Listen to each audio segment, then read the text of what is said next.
La légende du roi de la Montagne Noire, originaire de la région d'Auvergne, est une de ces histoires mystérieuses qui traversent les siècles, mêlant mythe et réalité, effrayant et fascinant les habitants depuis des générations.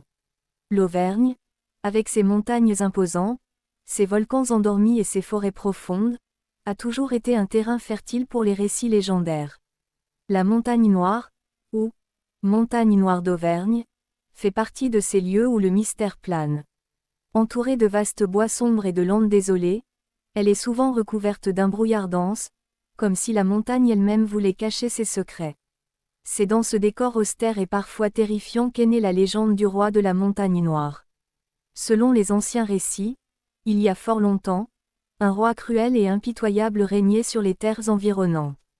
Ce roi, dont le nom s'est perdu dans l'obscurité des âges, était connu pour sa soif de pouvoir et sa capacité à inspirer la terreur. Avide de dominer non seulement les hommes, mais aussi les esprits et les forces de la nature, il aurait passé un pacte avec des entités obscures qui habitaient les profondeurs de la Montagne Noire. On dit que ce roi cherchait l'immortalité et le contrôle absolu de son royaume. En échange de son âme, il aurait reçu une force surhumaine et des pouvoirs magiques.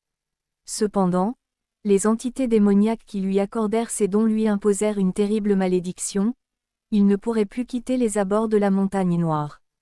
Ainsi, il devint un roi exilé, condamné à errer dans les ténèbres, son pouvoir infini piégé dans cette montagne. Depuis lors, le roi de la Montagne Noire hante les sommets et les forêts environnantes. Selon la légende, il ne vieillit pas et conserve une apparence imposante, avec une couronne d'ébène et un manteau noir aussi sombre que la nuit. Il est souvent décrit comme une figure fantomatique qui apparaît aux voyageurs imprudents, cherchant à détourner ceux qui s'aventurent trop près de ses terres. Certains disent qu'il peut prendre la forme d'un immense corbeau aux yeux rouges ou d'un cerf noir gigantesque, capable de se fondre dans les ombres. Ces apparitions terrifient les bergers et les chasseurs, et nombreux sont ceux qui affirment avoir vu des traces de pas gigantesques dans la neige ou la boue aux alentours de la montagne.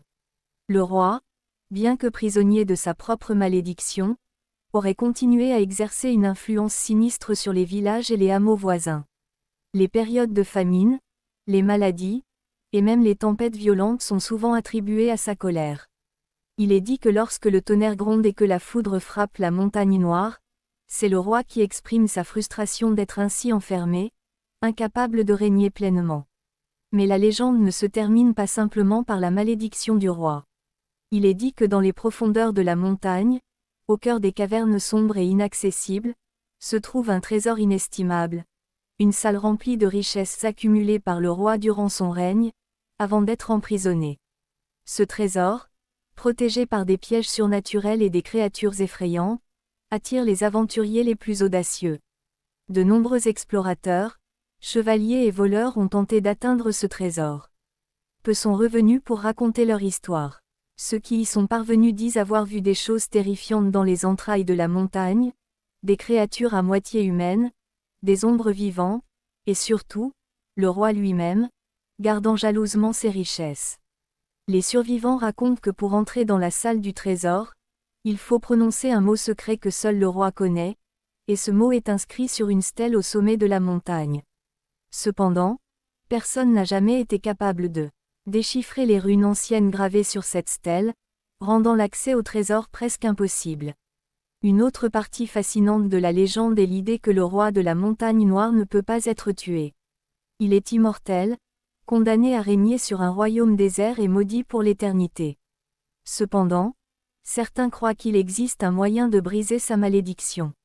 D'après un vieux grimoire retrouvé dans un monastère, seul un être pur de cœur, n'ayant jamais succombé à la tentation du pouvoir ou de la richesse, pourrait libérer le roi en sacrifiant sa propre vie pour lui. Ce sacrifice permettrait au roi de quitter enfin son royaume d'ombre et de rejoindre le monde des morts. Mais jusqu'à aujourd'hui, personne n'a eu le courage, ou la pureté nécessaire, pour tenter cet acte héroïque. La légende du roi de la Montagne Noire continue de vivre dans les récits auvergnats. Certains habitants disent encore entendre ses pas dans la forêt, ou apercevoir son ombre parmi les arbres au crépuscule. Les enfants sont mis en garde contre les dangers de s'aventurer seuls trop près de la montagne, et les bergers, par tradition, la contournent largement avec leurs troupeaux. Mais en dépit de la peur qu'il inspire, le roi de la montagne noire fascine aussi. Il représente une figure puissante, tragique, et énigmatique. Prisonnier de sa propre soif de pouvoir, il incarne les dangers de l'ambition sans limite. Pourtant, quelque part, l'idée de ce roi déchu, régnant sur un royaume de ténèbres, continue d'attirer l'imagination des habitants et des visiteurs de la région. Ainsi, la légende perdure, et la montagne noire continue de s'élever au-dessus de l'Auvergne, gardienne de ses mystères, de ses ombres, et du roi oublié qui erre dans ses profondeurs.